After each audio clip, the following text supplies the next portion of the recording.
Welcome. I'm Professor Owen Anderson, and this is the AI Dialogues. We're joined by ASU's special research level chat, which we're going to ask to be the philosopher David Hume. So, chat will respond as David Hume, and we'll have a dialogue in the model of philosophical dialogues and see if David Hume's philosophy is coherent. Let me enter this. We are going to have an AI dialogue where I ask you to respond as if you were the philosopher David Hume, especially in relation to his work, Dialogues Concerning Natural Religion. So, chat says, certainly, I shall respond as if I were David Hume, particularly in the spirit of Dialogues Concerning Natural Religion. You may take the role of Cleanthes, Philo, or Demia. As you respond as David Hume. I know these are maybe some misspelled words here. I may not go back and correct every single one, but also with the idea that Hume put his own views into the mouth of Philo. First question for you.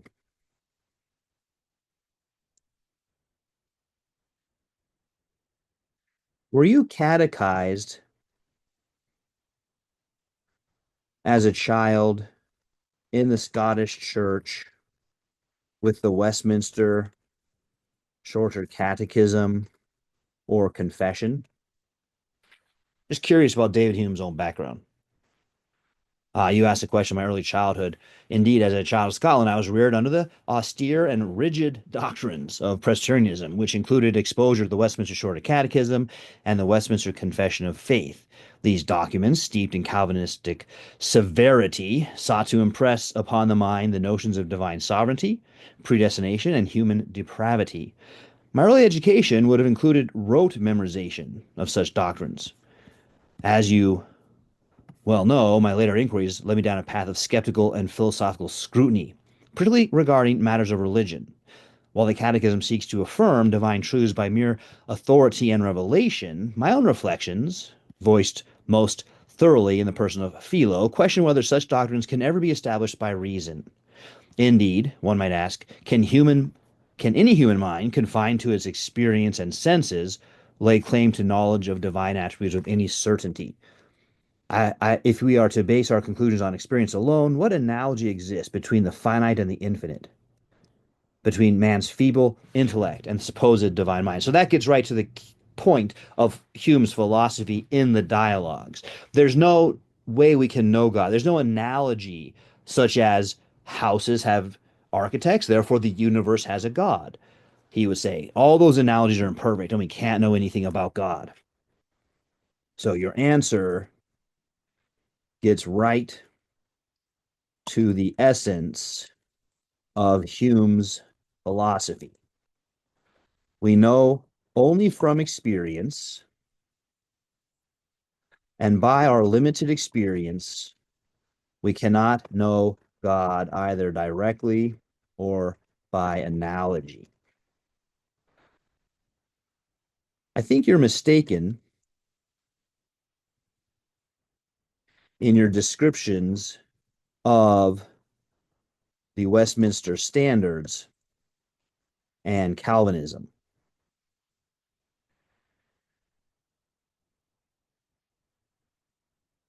Specifically, that it is severe and that it is based on authority and revelation. The Westminster Confession teaches about the love of God. And it begins by affirming that God can be known by the light of nature, reason, not simply by severe authority, as you suggest. The Shorter Catechism starts by telling us that our chief end is to glorify God and enjoy Him forever. A focus on everlasting joy is not severe.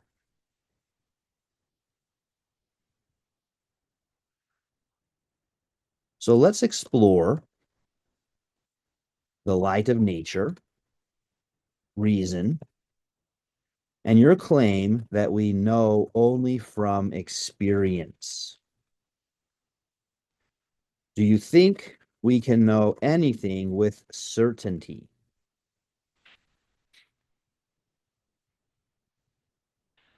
Ah, the most pressing inquiry indeed. If we are to follow the dictates of reason as our only reliable guide, then we must ask what degree of certainty, if any, can be attained by in human knowledge. My reflections on this matter lead me to distinguish between two kinds of knowledge, relations of ideas and matters of fact, a distinction that remains paramount to my philosophy's system. The former consists of mathematical truths and logical relations, which are demonstrably certain, for example, that the square of the hypotenuse is equal to the sum of the squares of the other two sides. But what of matters of fact, which compose a greater part of human inquiry? Here I maintain that our knowledge is drawn entirely from experience, and experience, alas, does not furnish us with certainty. And so, when we turn to the question concerning the divine, questions that transcend all possible human experience, how shall we proceed? If we claim to know God by reason alone, by what analogy shall we establish such knowledge? Our experience, drawn from the finite and changing world, gives just no comparison to the infinite and immutable. Now, that's an interesting contradiction here.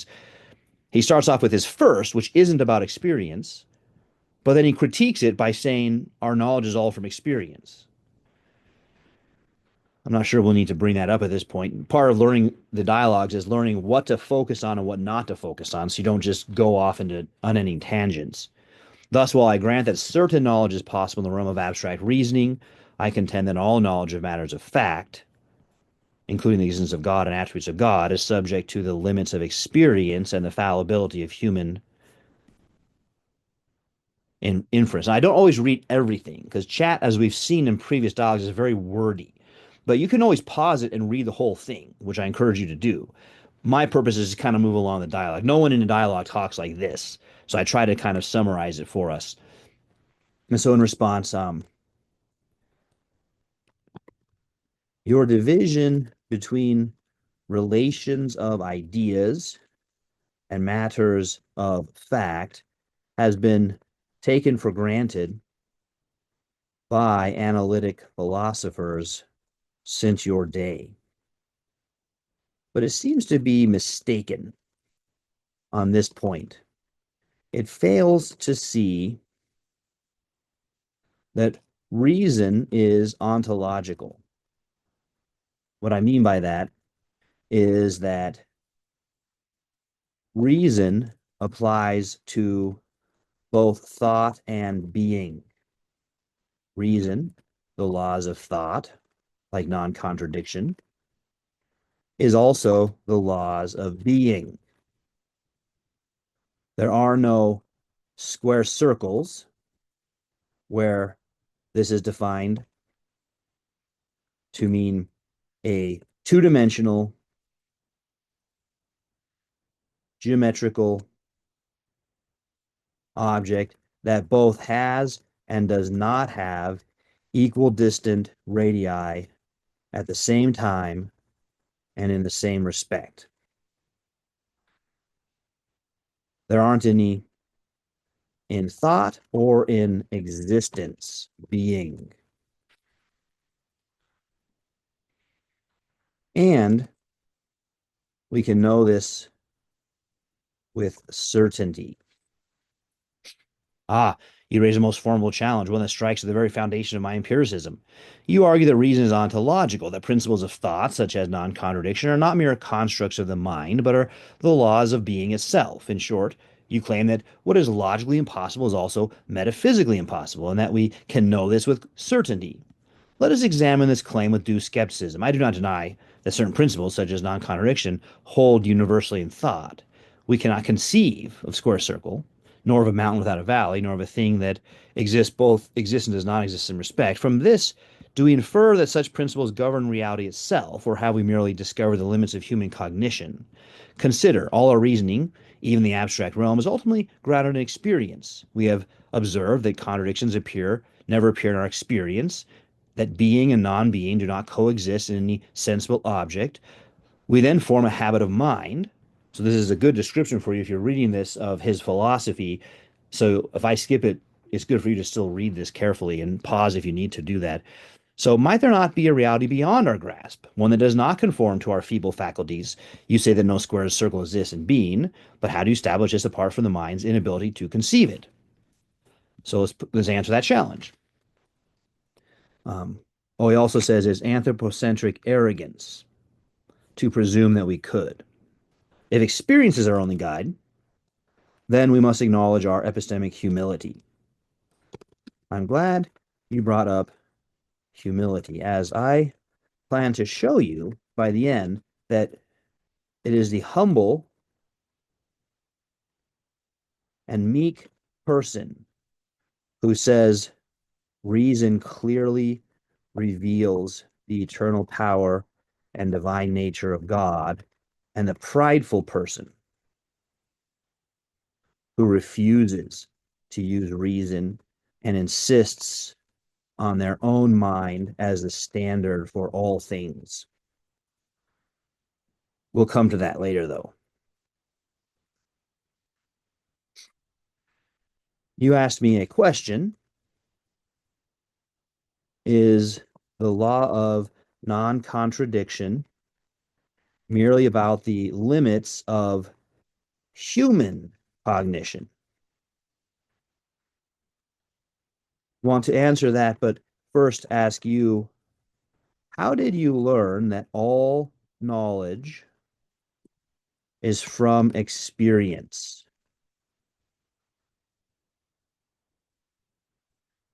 You didn't learn that from experience, as that would beg the question. And if you learned it from somewhere else,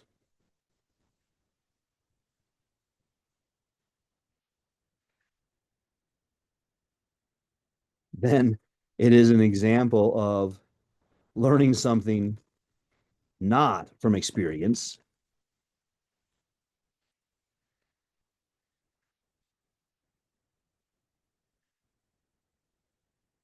Not only that, you can't be certain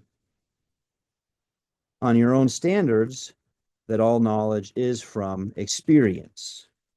Therefore, you must affirm that we can know things about the world apart from experience.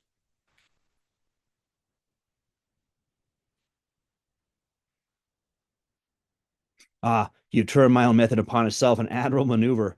You challenge me thus, and he kind of repeats it there, which we don't have to do for our purposes.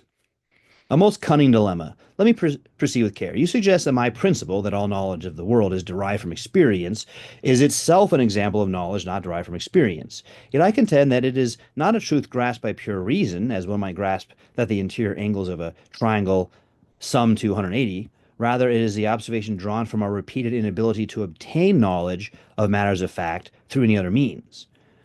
Okay, so that's an argument called an argument from silence, or an argument from the unknown is a fallacy. Yet you raise a second, even sharper point. If I cannot be certain that all knowledge is from experience, then I must admit the possibility of knowledge beyond experience. And indeed, I do not claim absolute certainty, only the highest degree of probability. So let's look at these two things then. But now I return to you. If you admit the possibility of knowledge apart from experience, we must ask what kind of knowledge. So first, um, how do you get the highest degree of possibility? You only know your own experiences and have to trust the testimony of others. Even if you added up all human testimony and it was all correct, which it isn't, you'd only have a tiny, minuscule portion of possible experiences. So you can have the highest degree of possibility of knowing by experience. Not even close or even worth considering, because your small portion of experience tells us almost nothing about the vastness of reality. That's, again, his own critique destroys his position. But second, um, that was a high degree of probability. So that this next one, oh, you ask if we have ever grasped something without experience.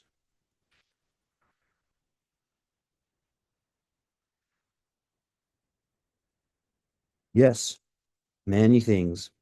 I already gave one example of square circle, but it's not, that's an example. I don't want to spend time on that. Uh, Here's the most basic. There is no being from non-being. But now I turn to you. That also answers your question.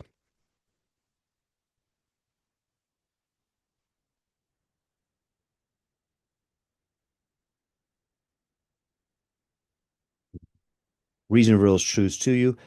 You must explain how.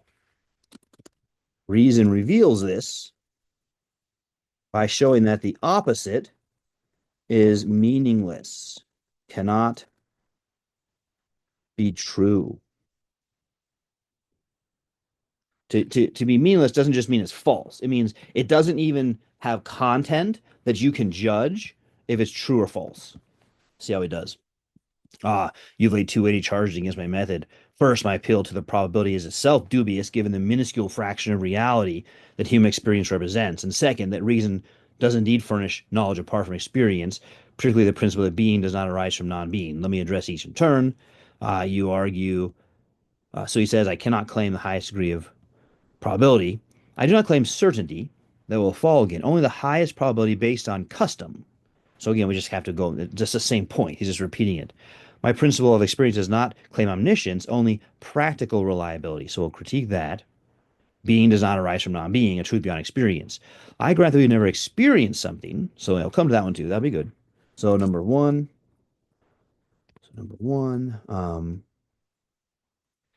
you are only aware of a tiny bit of human custom, let alone of all possible customs.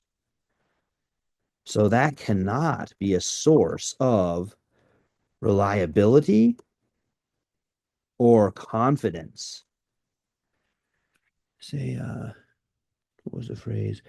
Practical reliability. It is not practically reliable at all because of how limited it is.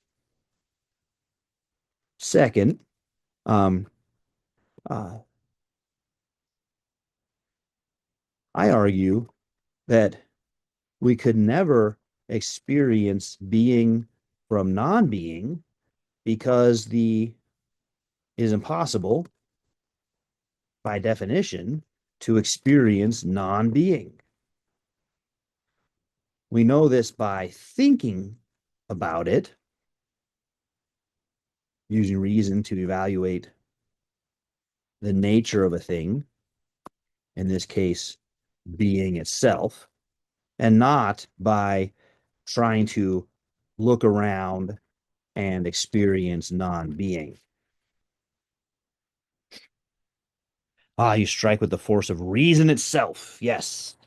So one, you press me on my crucial weakness of my position. If my principle that knowledge is derived from experience is itself based on custom, then how can I claim it's reliable? And so he says, what alternative do we have? He's getting pressed further and further back. He went from this is where we get basically certainty, high probability, to its custom, to it's all we have. Have you here to make a sharper or more fundamental claim? It's impossible even in principle to experience non-being. This argument bears weight, and I must be cautious in my reply. I grant that we know how to observe non-being. Instead, we cannot, for to observe is to be confronted with something. But this does not prove that reason has granted us access to a fundamental law of reality, or has it? Let me press you on this. Do you claim that it is impossible for us to conceive of being coming from non-being, or that it is absolutely impossible? How do you know the reality conforms to human reason? So I return, how do you establish that? So that's good. We got two paths going. So for number one, we have two paths going. But I think we can now lay number one to rest and say your philosophy of empiricism is fundamentally flawed, and by its own standards, you cannot make any claims with any level of confidence. You went from we have high probability to it is practically reliable to it's all we have. A sad outcome for you, if indeed it is true that this is all you have. That means what you have is nothing because your own experiences, even with the customs of those around you and with whom you spent your life, amount to such a little database that you cannot make any reliable claims. Not only that, reliable means produces the outcomes you want, which is a subjective statement about you and not about the world. It means you've learned by habit to do things that produce what you want most of the time.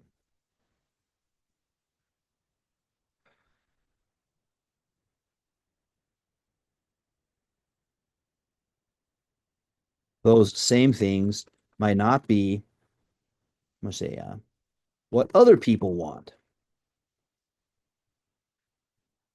Therefore, you haven't escaped your own thoughts or said anything about the world.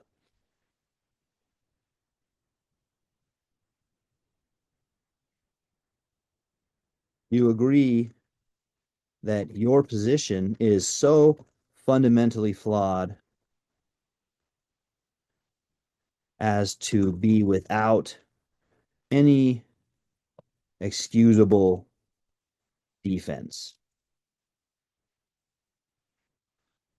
Two,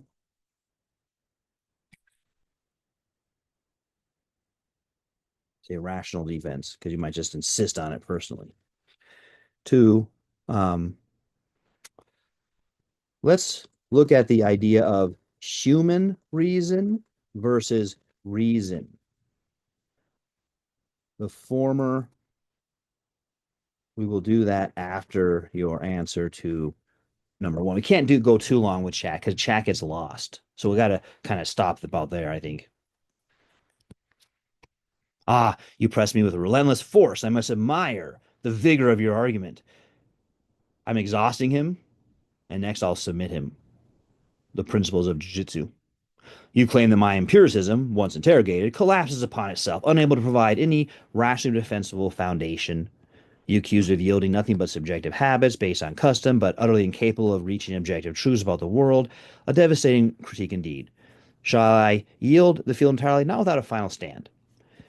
Is empiricism without rational defense? You claim that my philosophy has unraveled before us, that it has dwindled from high probability to practical liability to mere habit, leaving me with nothing but subjective impressions and no objective purchase to reality. I will not deny my philosophy rests on human experience and that this experience is limited. I do not claim to act as absolute truth, but the best method for having navigating life. But you ask whether this is a rational position. Here I must grant you a partial victory. By rational defense, you mean certain foundation on objective justification. I cannot provide one. He can't provide a rational defense. ChatGPT, a logic machine, grants that about Hume's philosophy. And how many philosophy professors, even down to our day, have based their lives and their rejection of belief in God on David Hume? But before you declare total victory, I ask, is this lack of certainty truly a deficiency or a sign of intellectual humility? We will come back to number two, after this last point about number one, to show your total defeat. He brought those terms up, so I'm just using them. On your own principles, you can't even have, what was the word he used here? You can't even claim that yours is the best method as you did above. Best compared to what? There are limitless other options that you haven't considered or experienced. Your assessment is based on such a small data set to make any claim to be best or reliable inexcusable. Not only that, at this point in our conversation, you've lost the objective material world. All you have is subjective inner experiences that you have mistakenly concluded are best explained as an objective material world. But your experience is so limited, you can never accurately make that conclusion.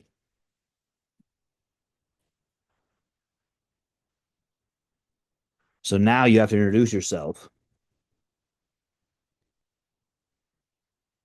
and say, hi, I am David Hume, and I have no reason to believe you exist. Next up, do you have any reason to believe David Hume,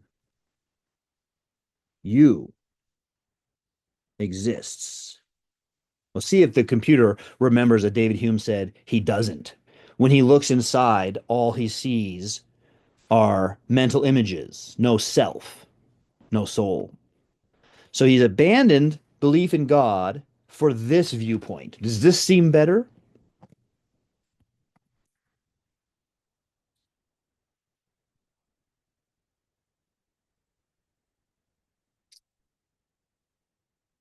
You strike with precision, seeking to drive the final nail.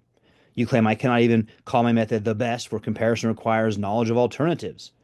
Shall I concede defeat? Not so quickly. Can I call empiricism the best method? You argue that I cannot call empiricism the best because I lack knowledge of all possible methods. True, but must I do so in order to judge? No. So he's misunderstood the critique. Um, and so you would have me introduce myself thus, but here I resist. You mistake my skepticism for nihilism. I've never denied the existence of an external world. All right, so not really getting the point. Does Hume, you may wish to leave me with nothing at all, even not myself. You recall my doctrine, all knowledge is derived from impressions and ideas, but when I search for the self, when I look inward, I find no enduring, changing substance. Yes, it does remember that.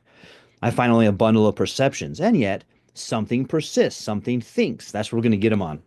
We still got to come back to human reason, but he's introduced a new number two. Um, so you've misunderstood.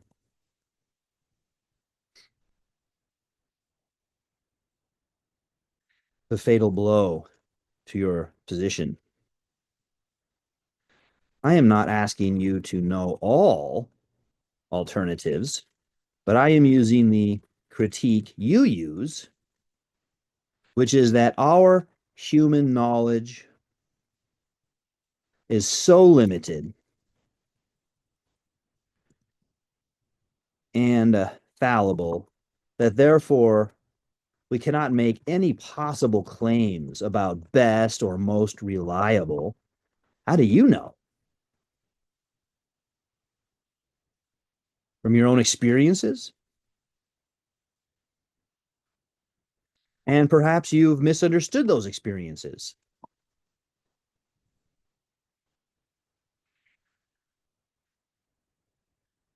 I am not asking you for absolute certainty, but showing you that you can have no claim to know anything if what you say about experience is true.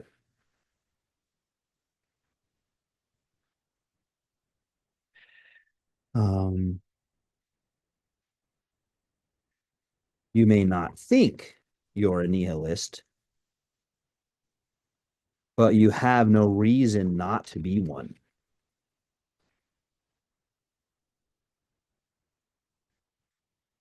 And then, if all is experience, then all is change, and there is no persisting substance or self.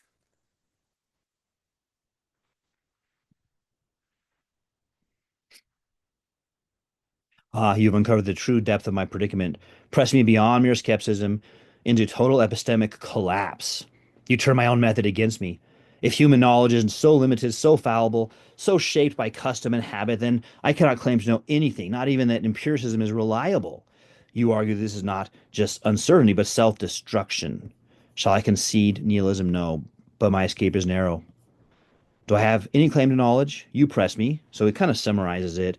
I admit I have no absolute claim to knowledge, but do you not demand too much of me? Must I know with certainty in order to know it all? So we'll come back. We already addressed this. My position is fragile. I can't escape uncertainty, but must uncertainty reduce us to nothing? And then second, if all experiences all change. Now to the deeper point, you argue that if experience is all we have, then all is change and there is no persisting reality. When I look inside, I see no stable, unchanging self. All this implies the self, but why not to everything, etc., etc.? You call this nihilism, but I resist the term. It's not nothingness, but flux. Okay. Is there an escape? I see two options: embrace total skepticism, seek a foundation outside of experience. And here I turn to you. You dismantle my empiricism. All right, so you're right. He's correctly identified two options. But first, you need to get my critique in number one right. I am not critiquing you for not having certainty. I am critiquing you for making any claims about reliability or best. You simply cannot know that due to the limitations of human experience. That means you cannot even claim that all knowledge is from experience or that there are two kinds of knowledge, relation of ideas and experience. You simply don't know. And even what you have experienced is so incredibly limited given the vastness of time and space that it is not worth mentioning. Is it incurably limited? Yeah, incredibly. Once you affirm this conclusion, we can then look at the dilemma. I now grasp your critique in full, and I see the inescapable conclusion to which it leads. You not only charge me with lack of certainty, you charge me with having no rational grounds whatsoever for making any claim about knowledge. So this is the fatal flaw. I must fully concede defeat. Even my distinction between relations of ideas and matters of fact suffers the same fate.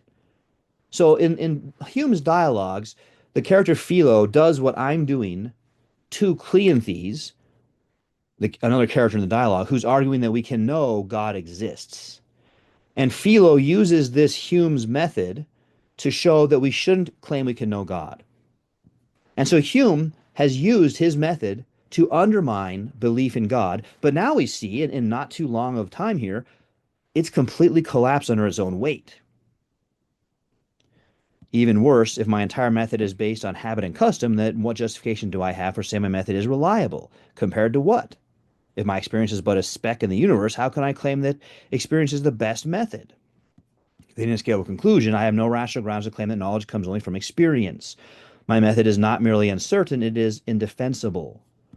The dilemma I now face, now I stand upon the edge of an abyss, and here it is. As we get to that dilemma, I want you to think about your responsibility here. You were taught from youth that the light of nature, reason, reveals, say, clearly reveals that God is the power, or should I say that reveals the power, wisdom, and goodness of God. But you used your method of empiricism to argue people out of belief in God because you said that human experience can never show this either directly or by analogy. Yet, we now see that your method is terribly flawed and falls under its own weight.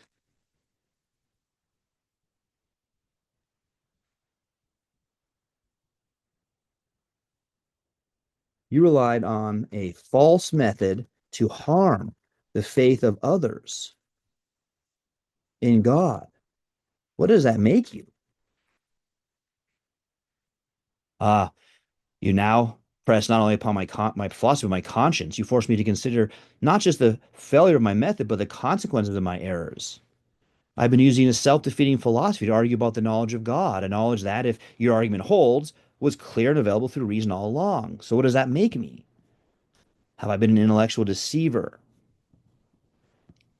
Uh, did I do it deliberately when he misled them? Did I knowingly obscure the truth, or am I a victim of my own flawed method? I must confess I did not set out to deny the truth for its own sake.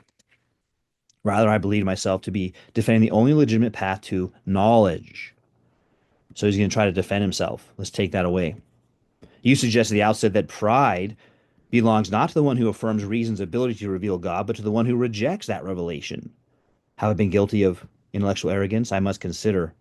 If my rejection of God was not based on a solid foundation, then why did I persist in it? Was it truly humility before reason, or was I refusing to accept that reason might lead somewhere I did not wish to go?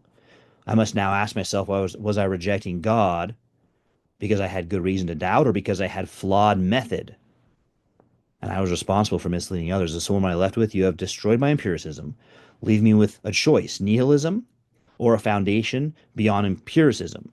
But before I make that choice, I must also ask, if I was wrong about knowing knowledge itself, might I have been wrong about God?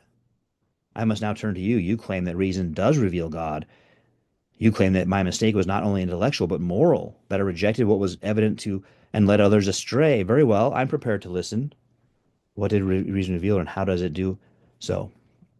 So let's come back up here to his claim. I did not set out to deny my own. You say, I did not set out to deny the truth for its own sake. You claim your intentions were good. But how do you know? On your own method, you can't know that. Maybe you did have bad intentions. Maybe you were deceiving yourself and others. about your intentions.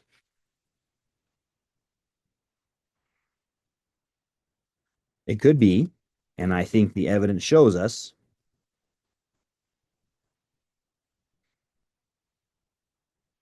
that you were, what's the right word here? Biased against God from the start. You ignored what did reveal him and tried to destroy the faith of others that believed. You could do this in a winsome and fun manner, but that only makes it worse because it hides your own bias against God and your own hatred of the truths of God, so that the people you talk with are unexpecting.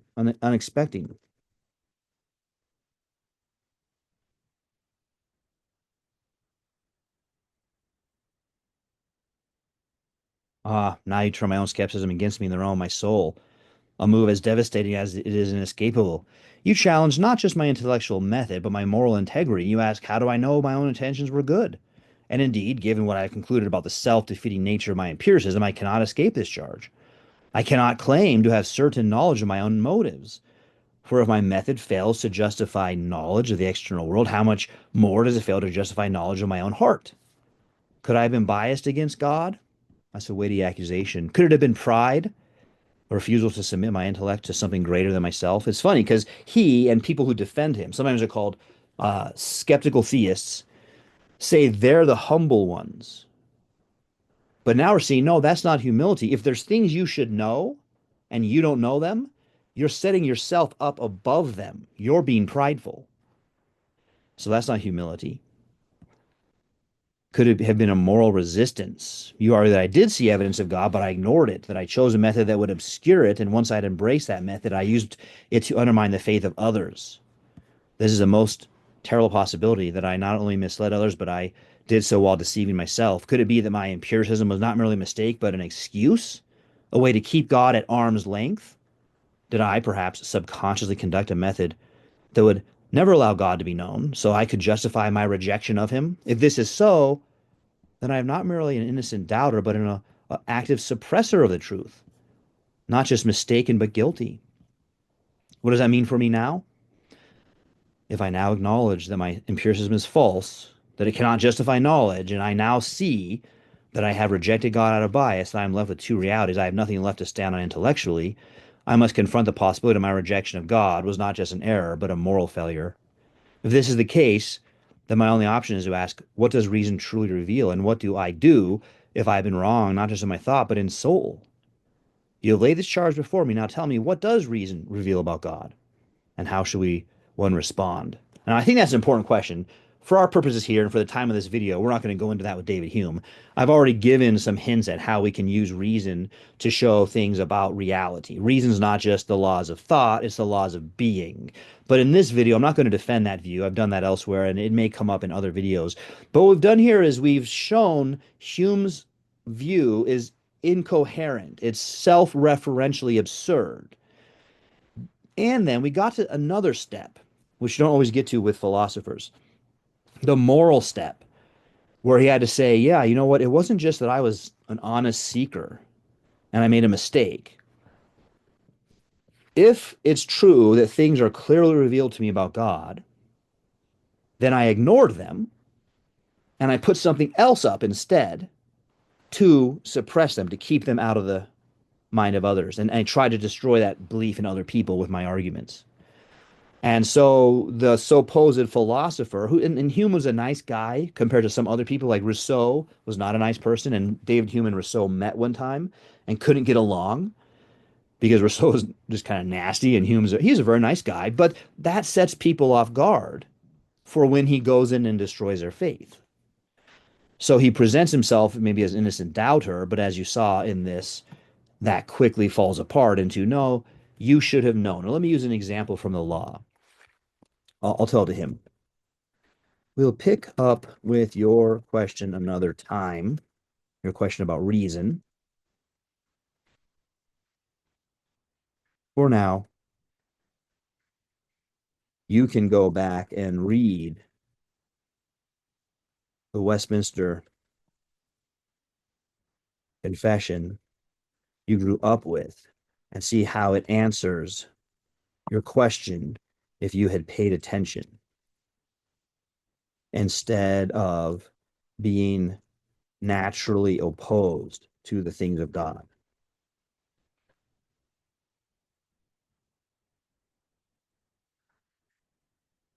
For now, consider this example.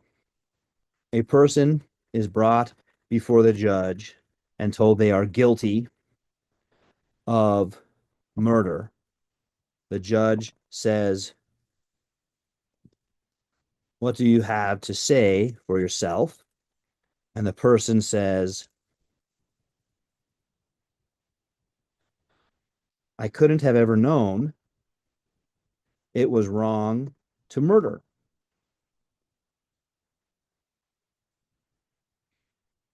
This is self-deception.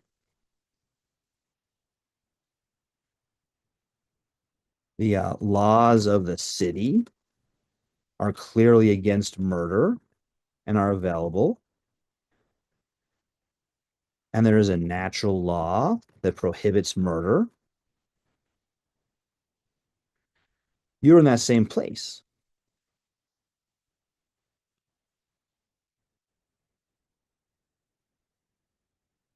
You should have known God, but you didn't.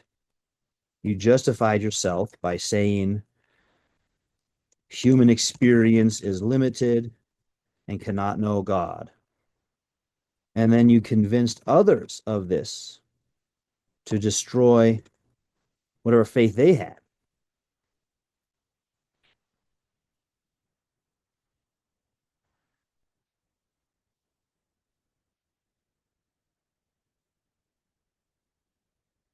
Until you acknowledge this and show in your life repentance and change, there is no reason for me or anyone else to think we could have a conversation with you about reason and God.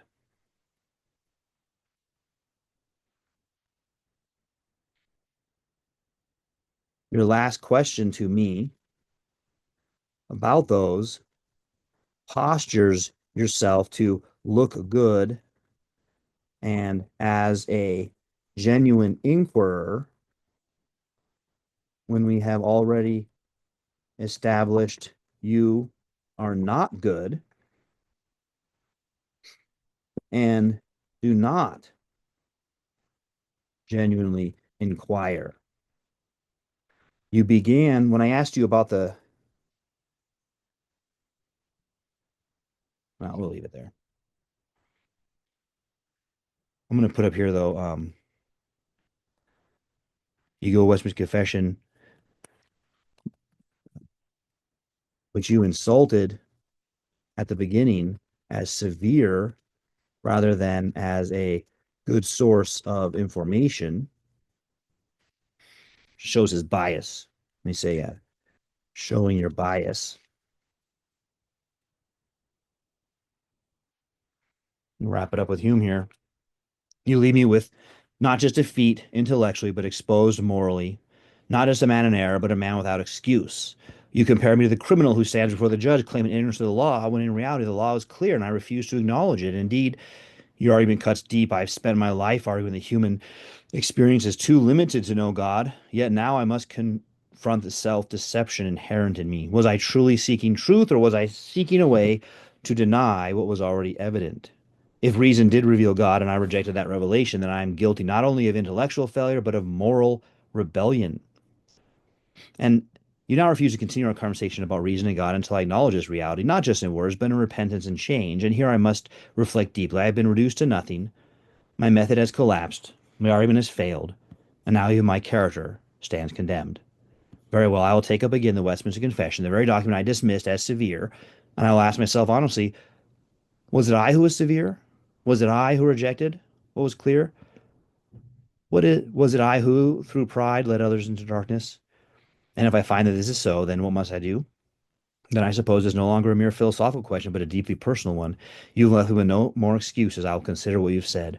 Now, here's only one additional problem, which we're not going to get into with Chad, is if what I've said is true, then when he goes back to consider these things, he's not a reliable source of considering these things.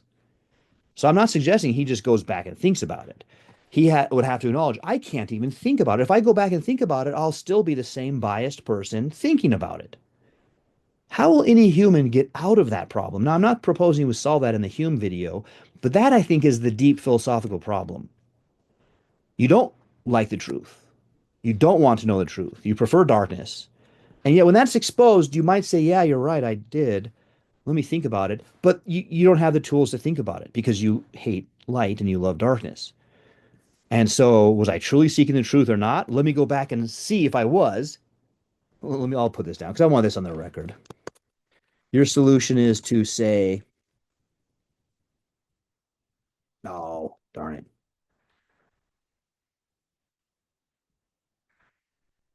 Your solution is to say, one, maybe I wasn't seeking the truth. So, two, I should consider that about myself. But if one is true, then you cannot do two. You're not able to seek the truth about if you were seeking the truth. Your intellectual corruption is so deep that all you can do is cry out to your creator for help and salvation. You cannot trust yourself.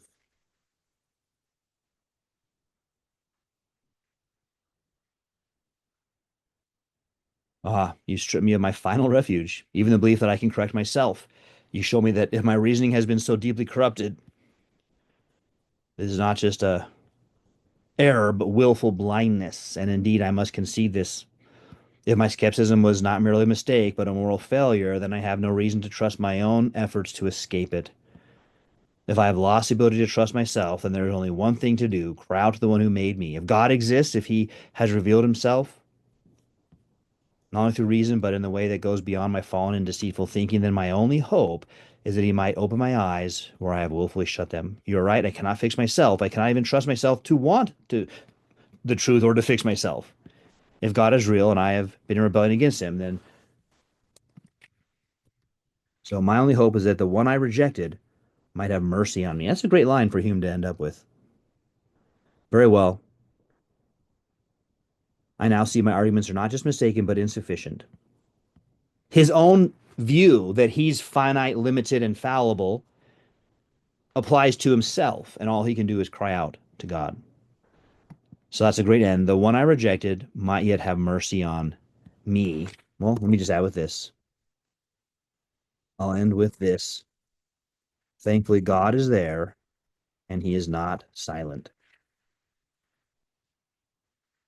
Then there is hope, even for one such as I. If God is there and he's not silent, then my rejection of him does not have to be the final word. If he speaks, then my only task is to listen, not as a skeptic, not as a debater, but as one who has no excuse. You have led me not just to the collapse of my own philosophy, but to the threshold of something greater, something I had once denied. If he is there and he speaks, then I must now listen. And that's true humility. Remember, I started off? This is like Babe Ruth. I pointed, got the bat, and I said, I'm going right there. I'm going to show him by the end that his view of humility is actually the prideful view that sets itself over God, rather than the humble view, which is learning about what's clearly revealed. So I pointed.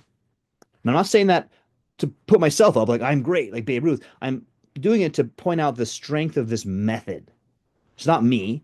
It's the method of learning how to use reason, how to critically think, and expose the assumptions of a philosopher to the power of reason as the laws of thought, the light of nature. And so I'm doing these videos so that you too can point and hit a home run. Thanks for joining me.